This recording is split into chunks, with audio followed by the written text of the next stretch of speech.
Uma boa noite a todos os irmãos que estão conosco, ligadinhos aí no canal da Igreja UNASP São Paulo, ou Igreja Adventista do UNASP de São Paulo, ou no Rodrigo Silva Arqueologia, ou através do Facebook. Que o Espírito Santo esteja com você em qualquer lugar que você esteja nesse momento. E também, para nós adventistas do sétimo dia, depois do pôr do sol de sexta-feira, já começa o sábado, o Shabat. Então nós desejamos um feliz sábado para você e sua família, um Shabbat Shalom para quem for judeu, e que a graça de Deus esteja com todos, tá bem? Pessoal, eu gostaria de começar o meu sermão hoje. Hoje vai ser um assunto bem difícil de lidar, de falar sobre ele. É sobre o tempo de angústia e o fechamento da porta da graça. Você vai ver aí no seu vídeo o tema de hoje, o fechamento da porta da graça, porque a oportunidade é hoje. E eu já começo a introdução desse sermão aqui, falando algo para vocês. Eu recebi muitas mensagens de amigos, de colegas, acho que já pode tirar já o tema e voltar para mim aqui, de muitos amigos dizendo, preocupados, olha, você ontem no sermão foi bem duro. Como é que você vai reagir? Está preparado até para as pauladas que vão vir? Vão vir muita paulada. E principalmente alguns conhecendo que quem lida com o problema da depressão, às vezes pode até ter uma recaída devido a alguma lacração que vem aí, mas eu pensei bem, orei. E se a gente tem convicção da verdade que você está falando em Cristo, você não pode ter medo das consequências. Você tem que pedir a Deus para que o seu lado humano não atrapalhe a mensagem que você está transmitindo, mas não ter medo das consequências. É interessante que a escritora Ellen White fala de um momento chamado de pequeno tempo de angústia, em que o remanescente fiel, ao pregar a mensagem e ver o resultado que essa mensagem trará de perseguição, de afronta, de tortura, de desentendimento, esse remanescente ficará angustiado e se questionará emocionalmente: será que nós não fomos duros demais na mensagem que nós transmitimos? Será que nós não apertamos demais? Talvez deveríamos ter sido um pouco menos duros. Ora, se esse remanescente vai ter este sentimento na hora que a mensagem for dada e a reação vier contra eles, por que eu tenho que temer algo que pode acontecer hoje, que, em outras palavras, pode ser um treinamento para o que está por vir? Mas eu tenho uma boa notícia para você ao falar sobre o fechamento da porta da graça e esse tempo de angústia que nos aguarda. Na verdade, é uma boa notícia sobre o tempo de angústia. Em primeiro lugar, porque você não estará sozinho. Deus enviará os anjos para proteger você. Em segundo lugar, você estará em meio ao povo de Deus. E se você tem medo desse tempo de angústia, deixe-me dizer que você é apenas humano. Eu confesso que, não em contradição, mas admitindo o meu lado humano, perante o que eu acabei de falar aqui agora, nesse exato momento, eu várias vezes já perguntei a Deus: Senhor, será que eu estou pronto para a última crise que aguarda o teu povo? Será que eu estou preparado para a reação à mensagem que o Senhor quer que eu pregue? Será que eu estou preparado para enfrentar a perseguição do anticristo? Eu não tenho vergonha de dizer para vocês isso aqui, sabe por quê? Um pouco antes de eu subir para pregar, uma irmã veio falar comigo assim: olha, eu quero agradecer pelos vídeos que você tem publicado semanalmente lá no Rodrigo Silva Arqueologia. Eu acompanho todos, você filma com a sua biblioteca no fundo ali, e eu quero destacar uma coisa: você fala ali tão de ser humano para ser humano, e às vezes o que nós ovelhas precisamos é que os pregadores desçam um pouco do púlpito e se pareçam conosco. Eu louvei a Deus pelo testemunho dessa irmã. Sabe por quê? Numa das noites eu preguei sobre o que Deus fez quando estava no alto do Sinai. Ele desceu do Sinai e falou com Moisés: Moisés, faça um tabernáculo para que eu possa comer, viver e morar no meio do povo. Deus desceu do Sinai da glória dele. E esse ato de descer do Sinai foi mais emblemático ainda quando esse Deus se fez carne e habitou no meio de nós, sentindo as nossas dores, os nossos medos, as nossas frustrações. Imagina o que é passar a noite inteira orando a Deus para que o Espírito Santo o guie na escolha dos 12 apóstolos e entre eles aparecer um Judas Iscariotes. Eu sei que teologicamente tem uma questão se Jesus realmente chamou Judas ou apenas o aceitou. O fato é que Judas estava ali e numa das vezes Jesus falou: não vos chamei em número de 12. Sabe você quando ora tanto a Deus pedindo um sinal, se você deveria fazer aquela faculdade, ir por aquele emprego, e Deus parece responder tudo positivamente e na hora H dá errado? Jesus passou a noite toda em comunhão com o Pai, e algo na escolha dele, humanamente falando, saiu errado. Veio Judas. Já parou para pensar nisso? Ele sofreu as nossas dores. Tem um livro muito fantástico que eu sugiro você que leia, Por que Tenho Medo de Dizer Quem Eu Sou? Se eu não me engano, eu tenho que conferir, acho que é de Erich Fromm esse livro, eu não estou com certeza absoluta se é de Erich Fromm, mas o título é esse. Já li há muitos anos esse livro, Por que Tenho Medo de Dizer Quem Eu Sou? A essência do livro é que todos nós nos sentimos tão pequenos, e esse livro até explica o porquê da arrogância de alguns. A arrogância dele, na verdade, é apenas uma forma de mascarar o quão pequenininho ele se sente. Ele se sente tão pequeno que a maneira que ele tem de esconder a pequenez dele é sendo arrogante, ou apontando o erro do outro, porque assim o dele fica escondido. Então nós nos escondemos atrás de capas, photoshops, agora das fotos de internet, das coisas todas, porque eu tenho medo de dizer quem eu sou. Porque se você souber quem eu sou, você não vai gostar de mim, porque nem eu mesmo gosto de mim. Então eu me escondo atrás de maquiagem sobre maquiagem. E eu admito para os irmãos, como é difícil para você que é conhecido, que tem um programa na TV, não se permitir ser confundido com o personagem. E às vezes se esconder atrás do currículo vitae, através do Lattes. Eu fiz uma menção, é verdade, ontem, que eu tenho 2 doutorados e que eu não precisaria da igreja para me sustentar, mas não foi numa situação de arrogância, foi numa situação de responder àqueles que podem achar que a minha mensagem é apenas para ficar bem com a liderança da igreja, que eu estou vendido à organização. Foi nesse sentido que eu dei aquele exemplo. Mas tirando isso, eu sei que talvez o que vai mais me aproximar de você não é o currículo Lattes, não é o título. É você saber que o pregador tem a coragem de admitir, perante milhares que estão agora ligados conosco, que eu ainda luto com a depressão. Eu não tenho vergonha de dizer isso. Eu não vou ser arrogante ao ponto de dizer que as lacrações que virão sobre um vídeo que eu coloco ou um post no Instagram que não me afetam. Lacradores, parabéns, vocês conseguem o objetivo, porque me afetam. Dói. E confesso perante todos uma grande dificuldade que eu tenho. Eu luto todos os dias com isso. De às vezes anular 1000 incentivos por causa de uma lacração. É o meu defeito. Eu fico com raiva de mim por causa disso. É o meu espinho na carne. Mas eu peço força a Deus.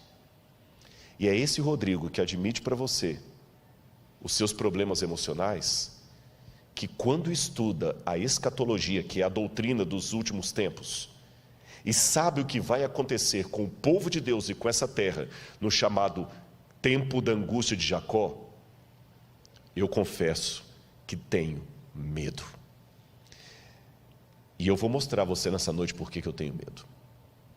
Eu vou mostrar textos que talvez vão arrepiar você. Mas mesmo com medo, eu tenho uma palavra de conforto para dar para você e de esperança.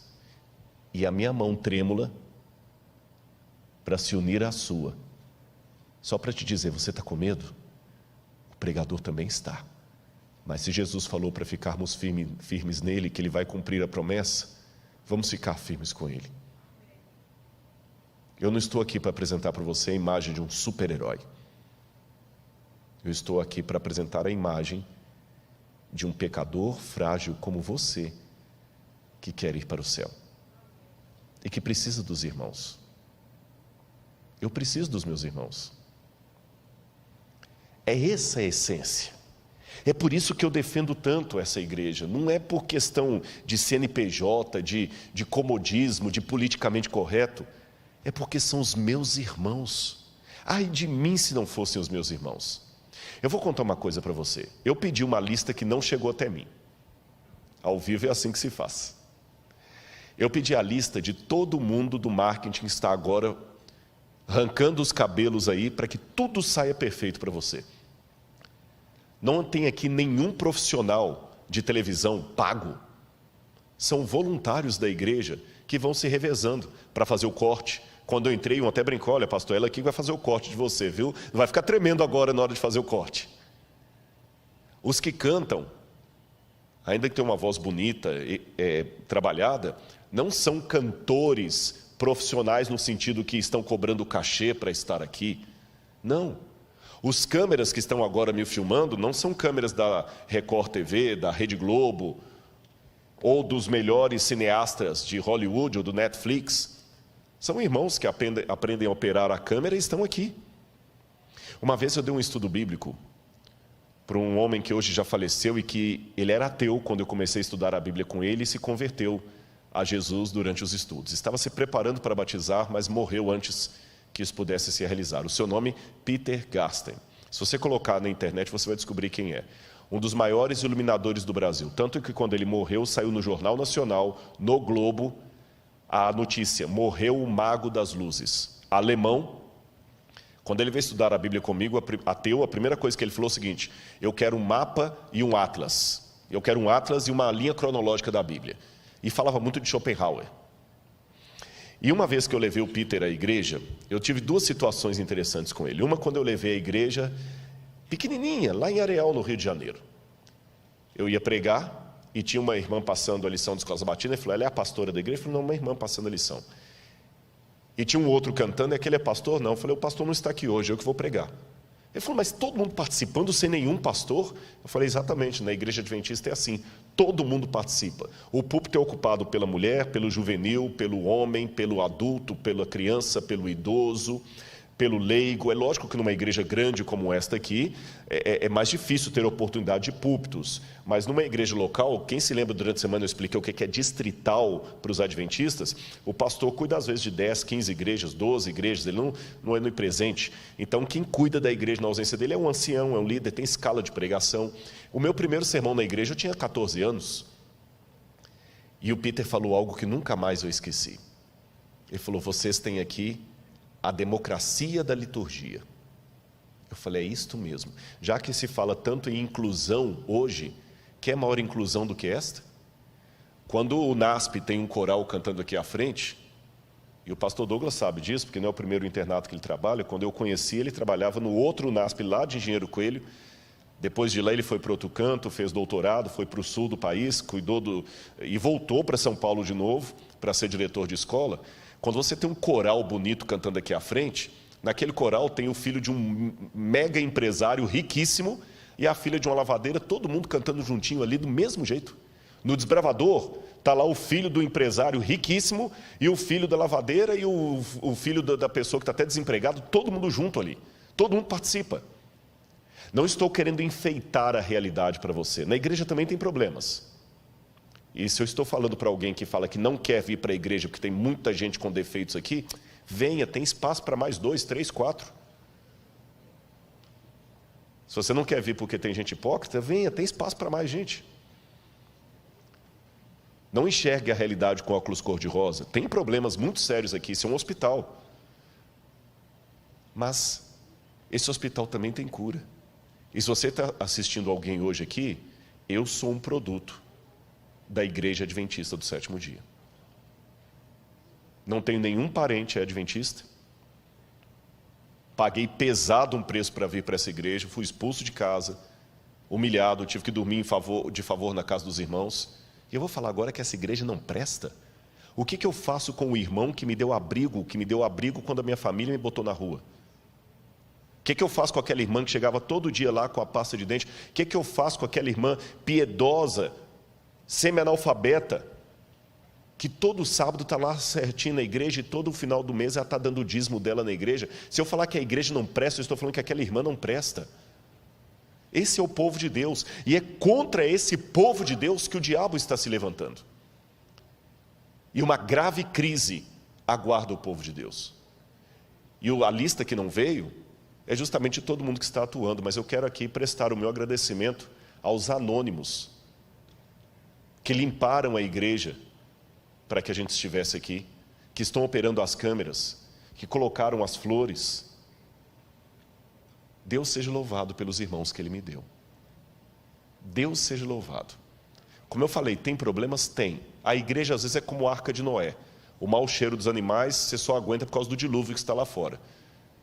Mas ainda assim, é melhor dentro da arca. E quando eu digo animais, é bom eu dar uma olhadinha se não sou eu um dos mal cheirosos. Eu me olho no espelho, eu já sei os problemas que eu trouxe e eu peço que Deus às vezes não me use como propaganda dele. Entendeu? Essa igreja será sacudida, porque o inimigo tem ódio da igreja. E é por isso que eu vou falar do tempo de angústia. Olha essa mensagem que eu quero colocar para você aqui. Você por acaso já ouviu falar no pecado contra o Espírito Santo? Eu acho interessante como é que alguns temas desapareceram do púlpito nos últimos tempos. Você ia fazer antes um JA, a pergunta dos jovens era: pastor, será que eu cometi o pecado contra o Espírito Santo? Um medo. Hoje eu não vejo essa pergunta mais, sumiu. Ninguém nem pergunta mais. O que é pecado contra o Espírito Santo? Parece que ninguém mais comete isso, não tem mais medo disso. Coloca de novo na tela o texto que eu quero ler para vocês. De acordo com a Bíblia e a realidade, chega um ponto na vida em que certas características estão até tal ponto implantadas em nosso caráter, que as situações novas só conseguirão arraigá-las ainda mais em nós. Esta é uma das nossas tragédias como seres humanos. Olha o que diz o livro de Ezequiel, capítulo 3, verso 23. Mas quando eu falar contigo, abrirei a tua boca e lhes dirás: assim diz o Senhor Deus, quem ouvir, ouça, e quem deixar de ouvir, deixe, porque eles são casa rebelde. O que a Bíblia está dizendo aqui? Se você sair do livro de Ezequiel e entrar no livro do Apocalipse, você verá um texto muito parecido. Continue o justo na prática da justiça e o injusto na prática da injustiça. Ou seja, o pecado contra o Espírito Santo é, em outras palavras, uma situação que a pessoa chega na vida de tal resistência à voz de Deus, que o Espírito Santo já não fala mais no seu coração. E quero dar uma notícia muito trágica para você nessa noite. O pecado contra o Espírito Santo pode ser cometido em vida. Normalmente, as pessoas só têm a sua situação definitivamente resolvida para a salvação ou a perdição quando ela morre. Porque a Bíblia fala: ao homem está ordenado morrer uma única vez, e depois disso, o juízo. Então, enquanto eu estou vivo, eu posso ganhar ou perder a minha salvação. Hoje eu estou em Cristo, mas eu posso amanhã apostatar e abandonar a Cristo. Ou alguém que hoje está apostatado pode reencontrar com Cristo. Agora, quando morre, acabou. Não tem mais o que fazer. Não tem mais o que fazer. Tanto é que, uma vez um jovem perguntou a um rabino em Israel: mestre, qual é o melhor dia para eu entregar a minha vida a Deus? Ele falou: o último dia antes da sua morte. Mas eu não sei quando eu vou morrer. Então faça isso todo dia. Porque depois que morre não tem mais chance. Só que há alguns casos especiais que a pessoa consegue, infelizmente, selar o seu destino ainda em vida. Sabe que os especialistas em saúde mental falam de alguns psicopatas como sendo pessoas que perderam completamente o senso de moralidade, de arrependimento. Ele já não tem mais arrependimento, ele não tem mais